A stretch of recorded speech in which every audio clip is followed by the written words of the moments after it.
जी अस्सलाम वालेकुम। उम्मीद है कि आप सब लोग खैरियत से होंगे। बलूचिस्तान में सिक्योरिटी फोर्सेस इस वक्त एक मुश्किल ऑपरेशन कर रही हैं। वो ऑपरेशन जारी है, मुख्तलिफ किस्म की खबरें आ रही हैं, लेकिन एक बड़ी इंपॉर्टेंट चीज है जिसकी जानिब मैं आपकी तवज्जो करवाना चाहता हूं कि सबसे खतरनाक चीज क्या होती है इस तरह के माहौल के अंदर। ओवरऑल मैं कोई आज की बात नहीं कर रहा, ओवरऑल जो बलूचिस्तान के अंदर चल रहा है या किसी और इलाके में चल रहा है या दुनिया की किसी भी जगह पे जब इस किस्म की सूरत हाल होती है, सबसे खतरनाक चीज क्या होती है उसके ऊपर भी मैं आऊंगा। लेकिन इस वक्त सिचुएशन ये है, जिसका मैंने पहले भी अर्ज की, कि सिक्योरिटी फोर्सेस ऑपरेशन कर रही हैं। कुछ लोगों को वहां से बाजियाब करवाया गया है।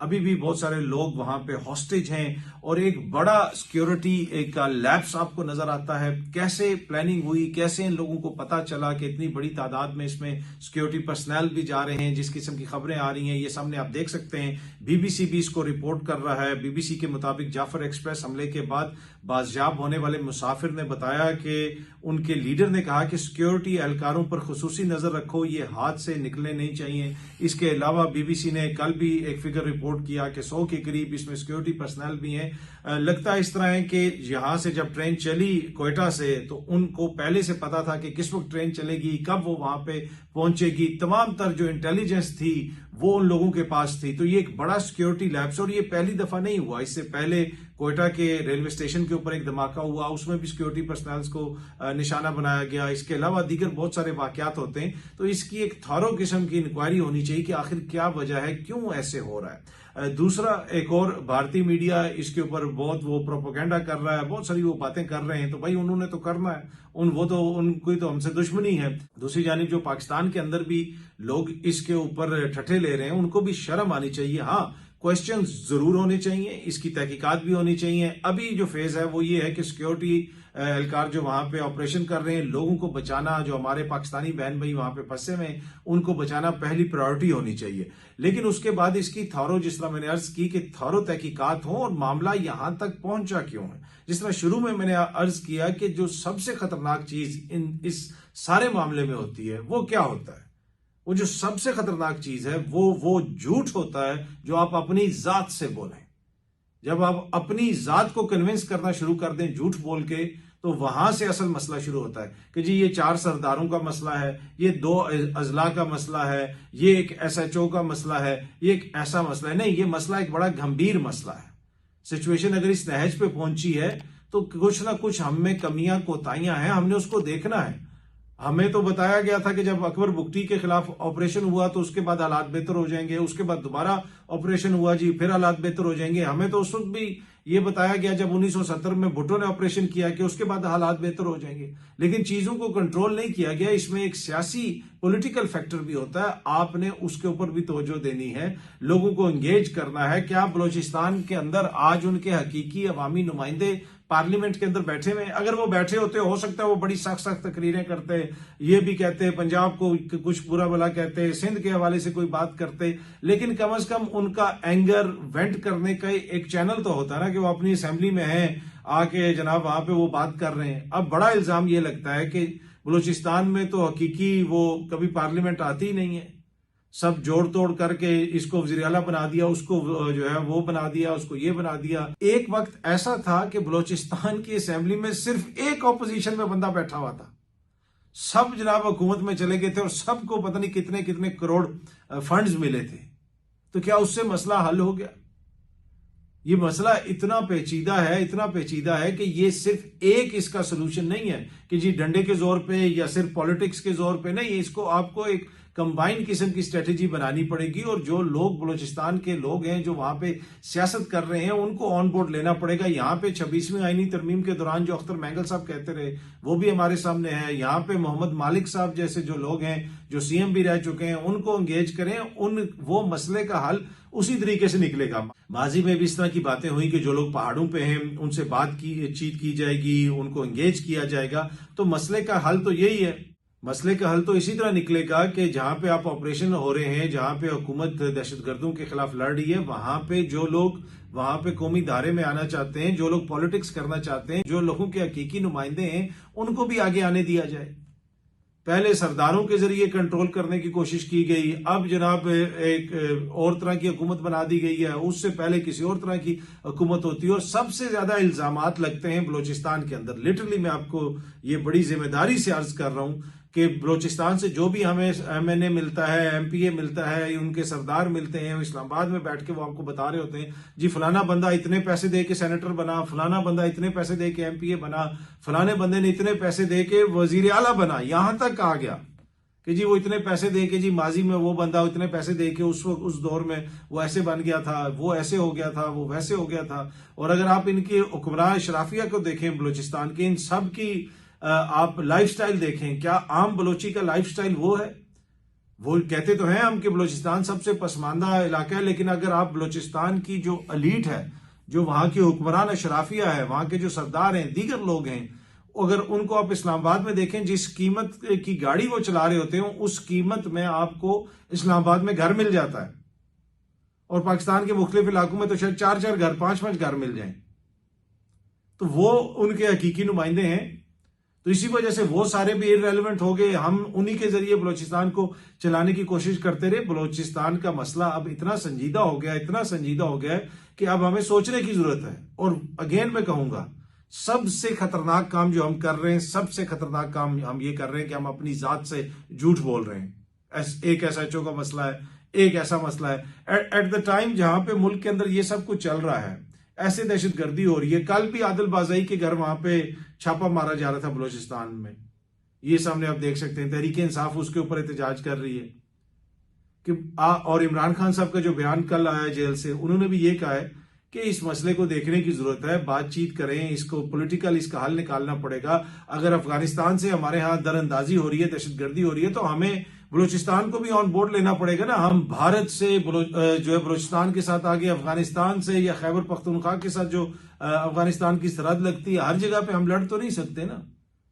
कोई चीजें हमें देखनी पड़ेंगी ना, कोई अपने सफारतकारी करनी पड़ेगी। किधर है हमारे वजीर खारजा, कहां पे हमारी डिप्लोमेसी हो रही है, किस तरीके से हम चीजों को कंट्रोल कर रहे हैं। वो सारी तालिबान की आदत जो पाकिस्तान में रही है, और पाकिस्तान के ऊपर तो इल्जाम ही ये था कि जनाब इन्होंने उनको हार्बर किया हुआ था, हमारे इदारों पे इल्जाम लगता था, हुकूमत पे इल्जाम लगता था, पाकिस्तान की रियासत पे इल्जाम लगता था। अब अचानक ऐसा क्या हो गया, जब वो लोग हुकूमत में आए तो हमारे उनसे ताल्लुकात खराब हो गए। उनमें भी बुराइयां होंगी, उनमें भी मसाइल होंगे, लेकिन कुछ मसाइल हमारे अपने भी हैं ना। तो हमने देखना है कि बेहतर तरीके से चीजों को कैसे हल करना है। हर चीज में रेटरिक, हर चीज में वो जनाब क्योंकि वो ये हो गया तो वहां से वो हो गया, तो सोशल मीडिया पे ये हो गया, फलानी जगह पे वो हो गया। भाई वो सारे मसाइल हैं, पर वो अलामात हैं, वो बीमारी नहीं है, वो मैटर नहीं करता। मसला वो है जो इस वक्त बलूचिस्तान की सूरत हाल है, जिस नहज पे हमने उसको पहुंचा दिया है, उसको हमने बेहतर तरीके से हल करना है। इस वक्त हालत यह है कि सिंध से, पंजाब से जो है वो ट्रेनें सस्पेंड हुई हुई हैं। पाकिस्तान के रकबे के एतबार से सबसे बड़ा सूबा, जिसके हवाले से बताया गया जी वो गेम चेंजर है सी पैक के बाद, अब इस वक्त उसमें मुल्क से ट्रेन नहीं जा सक रही हैं। कोई बंदा क्या सफर कर सकता है? इस तरह की बातें कितने दिनों से लोग कर रहे हैं। एक वजीर को वहां पे रोका गया, उससे असला लिया गया, बहुत सारी वीडियोज आई, ये सब कुछ हो रहा है। माजी में भी होता था, लेकिन चीजें अब उस नहज पे पहुंची हुई है कि जहां पे आपको लग रहा है कि सूरत हाल काफी ज्यादा खराब है। उसकी क्या वजह है? तो हमारे पॉलिटिकल मसला भी है, हमारा सिक्योरिटी लैब्स भी है, इंटेलिजेंस फेलियर भी है कि इतना बड़ा उन्होंने ऑपरेशन वहां पे किया, कंडक्ट किया इन दहशतगर्दों ने। और let there be no doubt कि जो लोग ये कर रहे हैं वो कोई पॉलिटिकल एक्टिविस्ट नहीं है।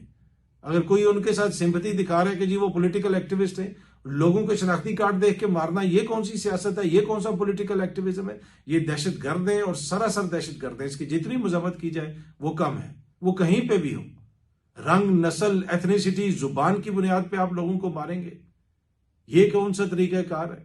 तो इसमें तो किसी को कोई शक नहीं होना चाहिए। जो लोग भी ऐसी हरकत कर रहे हैं वो कतन जो है वो उनको आप किसी और कैटेगरी में नहीं डाल सकते। हाँ, जो इख्तिलाफ कर रहे हैं, जो एहतजाज कर रहे हैं, जो रैलीज निकाल रहे हैं, वो उनका हक है, वो करें। वो हुकूमत के खिलाफ भी एहतजाज करें, वो किसी दूसरे सूबे से उनको गिला शिकवा है उसके खिलाफ भी एहतजाज करें, वो तो उनका राइट है।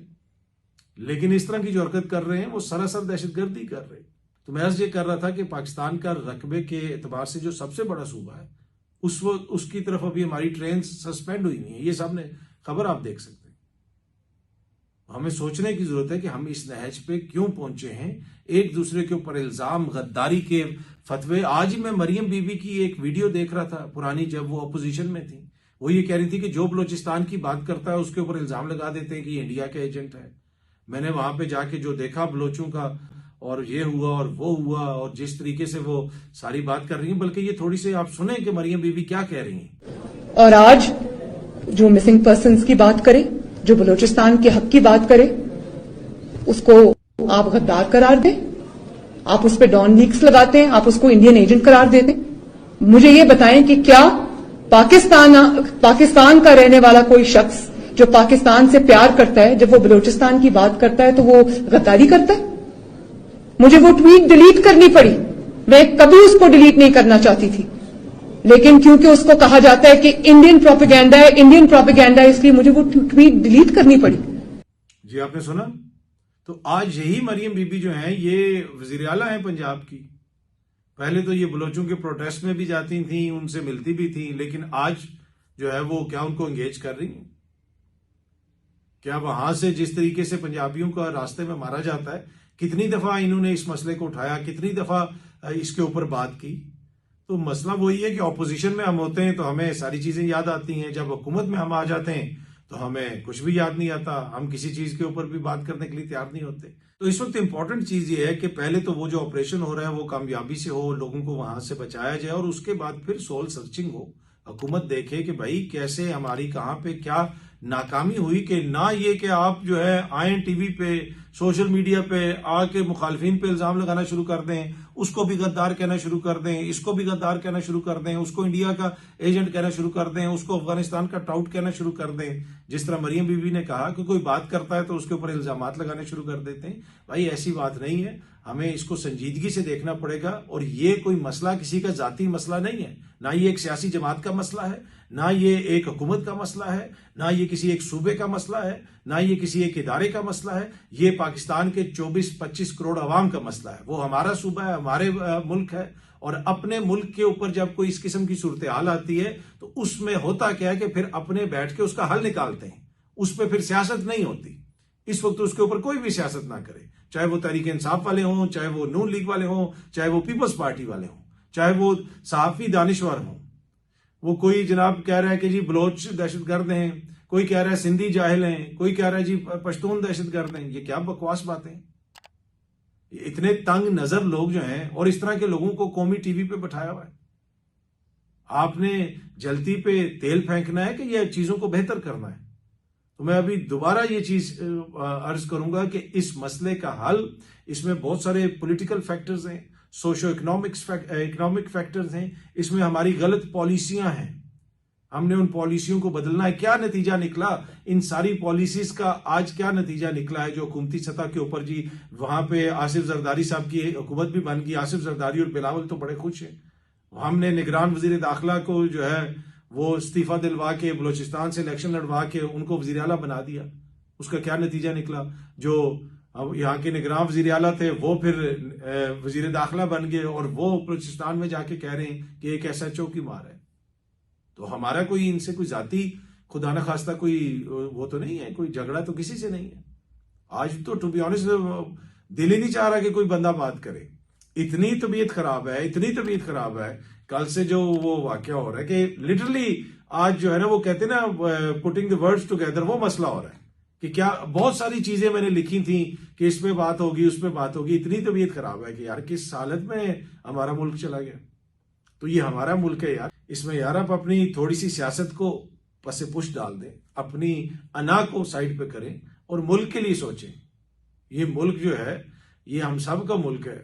बस इतना ही मैं कहना चाह रहा था। वैसे तो बहुत सारी बातें थी मेरे जहन में, पर अभी टू बी ऑनेस्ट लिटरली आज कमजोरी महसूस हो रही है। रोजे रख के कभी कमजोरी महसूस नहीं हुई, आज पूरा लगता है कि बदन कमजोर हुआ। बात ही नहीं हो रही है कि क्या बात करें यार, क्या हालात होंगे। और यहाँ पे हमारी सियासतें ही खत्म नहीं होती, हमारे इख्तलाफात ही खत्म नहीं होते। बहुत जल्दी आप सब दोस्तों से दोबारा मुलाकात होगी। Thank you very much.